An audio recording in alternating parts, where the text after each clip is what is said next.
Hello दोस्तों, स्वागत है आज के इस सेशन में जहां पर मैं क्लास 12th फिजिक्स के सीबीएसई 2023 क्वेश्चन पेपर से किरचॉफ्स रूल बेस्ड एक पीवाईक्यू प्रीवियस ईयर का क्वेश्चन जहां पर मैं आज इस सेशन में डिस्कस करूंगा। और सबसे पहले इस क्वेश्चन को देखते हैं, क्वेश्चन को समझते हैं।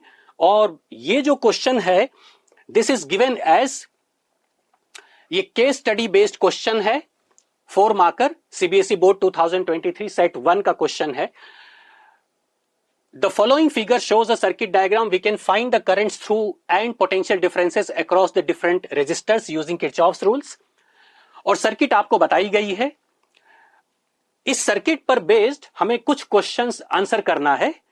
उस क्वेश्चन को जरा देखते हैं।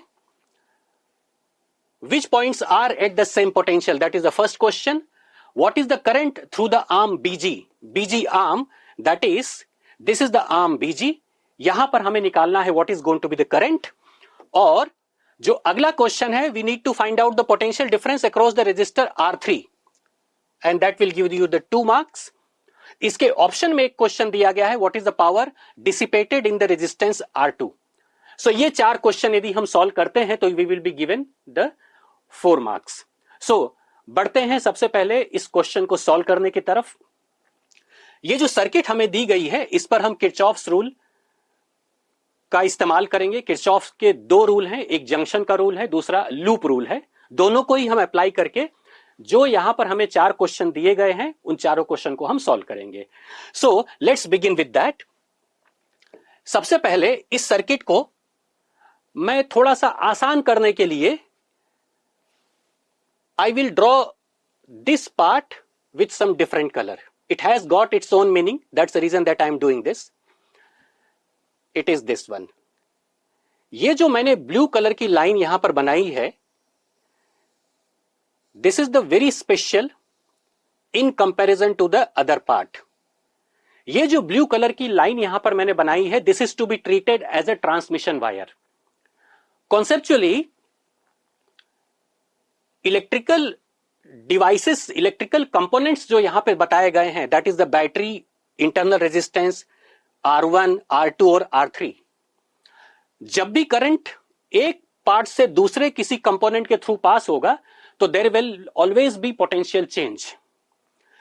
लेकिन आइडियली ये जो ब्लू कलर का मैंने यहां पर आपको जो लाइन बना के बताया है, this is the transmission wire. Ideally it is assumed कि जब करंट या चार्ज इस ब्लू कलर के वायर मतलब ट्रांसमिशन वायर के थ्रू पास होता है तो no change in the potential takes place.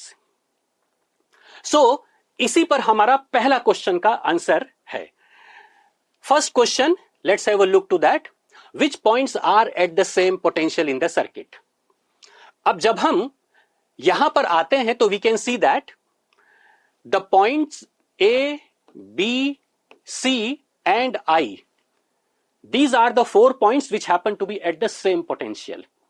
ध्यान रहे पोटेंशियल चेंज तभी होगा when you come across while moving any part of the circuit and you come across any of the electrical component. इस particular circuit में it could be the battery or it could be the resistor.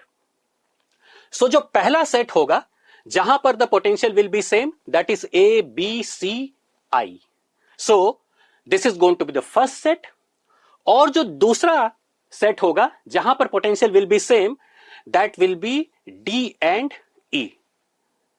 और इसके अलावा एक और set है जहां पर the points will be at the same potential, that is going to be H, G, J और F।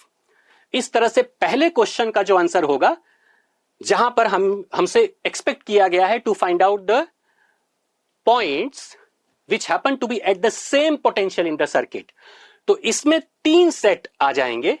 सबसे पहले it is A, B, C, I, that is going to be the first set. Second set will be D and E। और जो तीसरा set होगा that is H, G, J और F। तो इस तरह से आपका पहला question can be solved in this way. अब आते हैं सेकेंड क्वेश्चन पे। What is the current through the arm BG? इस पार्ट को सॉल्व करने के लिए हम किरचॉफ का रूल लगाएंगे। सबसे पहले, वैसे तो सर्किट में पहले से ही हमें बताया गया है द करंट का direction is given to us, so let us work on the circuit first. Assume कर लीजिए कि इस तरफ जो करंट फ्लो हो रहा है, let it be capital I, और जैसे ही जंक्शन पर आएगा तो current will be distributed. Assume it, इस तरफ जो सर्किट है that is going to be I1। मैं जंक्शन रूल बी पॉइंट पर पहले से ही लगा दे रहा हूं, so this side the remaining part of the current that is I minus I1 will pass. अब जब हम जंक्शन G पर आएंगे तो इस तरफ से I1 करंट एंटर होगा और इस तरफ से I minus I1 current enter होगा। सो फाइनली G से H की तरफ फिर से इसका algebraic sum that is current I will pass. Now I will be applying the loop rule. यहां पर दो लूप है हमारे पास, और बिकॉज यहां पर हम देख सकते हैं कि there are two variables I और I1, तो हमें दो इक्वेशन की जरूरत है to get the values of I and I1। So let's do that. सबसे पहले मैं A B G H A इस क्लोज लूप पर इसे अप्लाई करना चाहूंगा। So this is A B G H A। Let's do this. अब A से B पर जाएंगे तो there are no electrical component. B से G पर जब हम जाएंगे तो हम करंट के डायरेक्शन में जा रहे हैं through 10 ohm, so it will be taken as -10 into I minus I1। अब G से H पर no electrical component is there, और H से A की तरफ जब हम जा रहे हैं तो सबसे पहले हम इंटरनल रेजिस्टेंस के थ्रू जा रहे हैं, so that is again -I into 1। ध्यान रहे जब हम करंट के डायरेक्शन में जाते हैं तो I इंटू आर वाला जो एक्सप्रेशन होगा उसे हम नेगेटिव लेंगे, और यदि हम उसके अपोजिट डायरेक्शन में जा रहे हैं तो इसको पॉजिटिव लेंगे। अब हम बैटरी के नेगेटिव से पॉजिटिव टर्मिनल पे जा रहे हैं।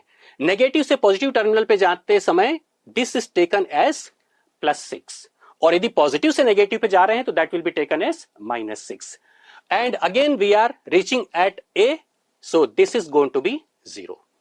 अब इसी इक्वेशन को हम सिंप्लीफाई कर लेते हैं तो हमें पहला इक्वेशन मिल जाएगा that is -10I minus I, this is -11I, this is +10I1, here it is +10I1 and +6 equal to 0। ये मेरा पहला इक्वेशन हो गया।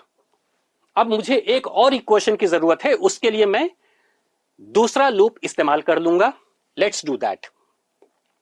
When I go for second loop, it is B C D E F G और वापस से B। I will be applying this rule to the close loop. अब B से C पर जाते हैं और C से D पर। C से D पर जाते समय again we are moving in the direction of current I1, so it will be taken as -5I1। This is the first part. D से E पर no change in potential. E से F पर जाते हैं, so again I1 current, और हम current के direction में जा रहे हैं, so again it is going to be -5I1। This is the second part.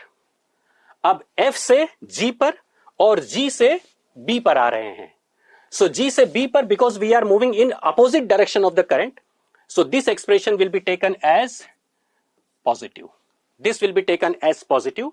Resistor की वैल्यू दी गई है 10, रेजिस्टर इज गिवन एज 10, और current is I minus I1 and that is equal to 0। That is equal to 0। ये जो expression है ये मुझे दूसरा इक्वेशन देगा। So let's simplify this. This is -10I1 plus 10I minus 10 times of I1 is equal to 0, which can be taken as minus I1 plus I minus I1 that is equal to 0, या फिर I is equal to 2 times of I1. This is my second equation. अब equation number 1, this is the first equation, this is equation number 2. इन दोनों equation को solve करके मुझे I और I1 की value निकालनी है. So second equation से I'll be taking I is equal to 2I1. So let me put it here. So this is I will be replaced by 2I1. So this is minus 22I1 plus 10I1 plus 6 is equal to 0. So from here we can see that this is 12I1 is equal to 6, या फिर I1 का value is 1/2 ampere. So I1 की value 1/2 ampere आ गई. सो अब I1 की value यदि 1/2 ampere आ गई, अब इसकी मदद से I can get the value of I also. From here I will be taking I is equal to 2/2 and that is equal to 1 ampere. तो इस तरह से हम देख सकते हैं कि हमारे पास दोनों ही करंट की वैल्यू आ चुकी है. I की value is 1 ampere and I1 is 1/2 ampere. अब क्वेश्चन की तरफ आते हैं. What is the current through the arm BG and this is the arm BG. So what I need is I minus I1. I का value is 1 ampere और I1 का जो value है दैट इज 0.5 एम्पियर. सो इस question का answer हो जाएगा 1 minus 0.5 which is 0.5 ampere. So that will be the answer of the question B. Let's move to the question number C. Question number C में potential difference across the resistance R3 we need to find. So this is the resistance R3. So यहां पर जो potential difference होगा that will be simply R3 into I1. It is R3 into I1 और I1 की value is 1/2, R3 का value is 5 ohm. So the answer of C part will be it is R3 into I1. R3 का value हमें दिया गया है that is 5 ohm. I1 we have calculated it is 1/2. So this is 5/2 that is 2.5 volt. This is 2.5 volt. अब इसका एक और question है जो कि ऑप्शन में दिया गया है. What is the power dissipated in the resistance R2. Power dissipated in the resistance R2. So this is the resistance R2. Let's have a look to that. This is the resistance R2. अब power के लिए हमारे पास एक formula है V²/R. R को तो हम 5 ओम ले लेंगे, लेकिन उस सिचुएशन में हमें यहां पर वोल्टेज निकालना पड़ेगा. पावर का जो दूसरा फार्मूला है that will be much better. This is P is equal to I1² into R2, क्योंकि I1 की वैल्यू हमारे पास पहले से ही है दैट इज 1/2 और R2 is given as 5 ohm. So the answer of D part will be it is I1² into R2. I1² is 1/2 का square. Resistance is 5. So this is 5/4. This is 1.25. इसका जो unit होगा that will be watt. The unit of power is watt. So इस तरह से हमने एक जो क्वेश्चन आज सॉल्व किया यहां पर that is the question which was asked in CBSE 2023. और ये जो क्वेश्चन है it was asked in CBSE board 2023, जो कि केस स्टडी बेस्ड क्वेश्चन है। इस क्वेश्चन को सॉल्व करने के लिए आपके पास किरचॉफ्स रूल की बेहतर समझ होनी चाहिए। किरचॉफ्स रूल पर बेस्ड काफी न्यूमेरिकल्स पूछे जाते हैं और सीबीएसई बोर्ड में इन दिनों केस स्टडी बेस्ड क्वेश्चंस बहुत ही फ्रीक्वेंटली आ रहे हैं।